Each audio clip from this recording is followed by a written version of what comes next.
সুপ্রিয় দর্শক, আপনারা দেখছেন যে সারা দেশে সহিংসতার প্রতিবাদে বাংলাদেশ ইসলামী ছাত্র শিবিরের একটি বিক্ষোভ মিছিল অনুষ্ঠিত হতে যাচ্ছে। যে এই বিক্ষোভ মিছিলটি আমরা দেখছি যে ইতিমধ্যে শুরু হয়েছে। শিয়া বাটার ও ভিটামিন ই সমৃদ্ধ লিলি বিউটি সোপ, তারুণ্যময় উজ্জ্বল ত্বকের জন্য।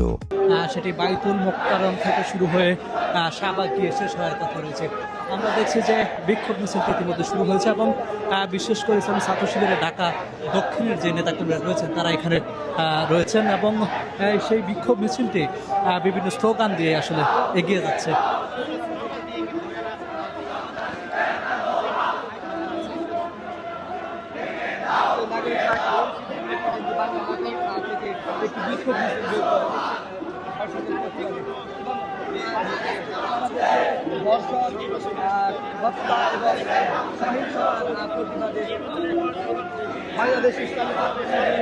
সুপ্রদর্শক, বিশেষ করে আপনারা জানেন যে গত 12ই ফেব্রুয়ারি ত্রয়োদশ জাতীয় সংসদ নির্বাচনের পরেই সেই দিন আসলে খুব একটা সহিংসতার ঘটনা না ঘটলেও এরপরে আমরা দেখেছি যে সারা দেশে বিভিন্ন জায়গায় আসলে সহিংসতার ঘটনা ঘটে এবং সেই ঘটনাকে কেন্দ্র করে আমরা দেখছি যে শিবিরের বিক্ষোভ মিছিলটি করছেন, অর্থাৎ প্রতিবাদ জানিয়ে তাদের আজকের এই বিক্ষোভ মিছিলটি।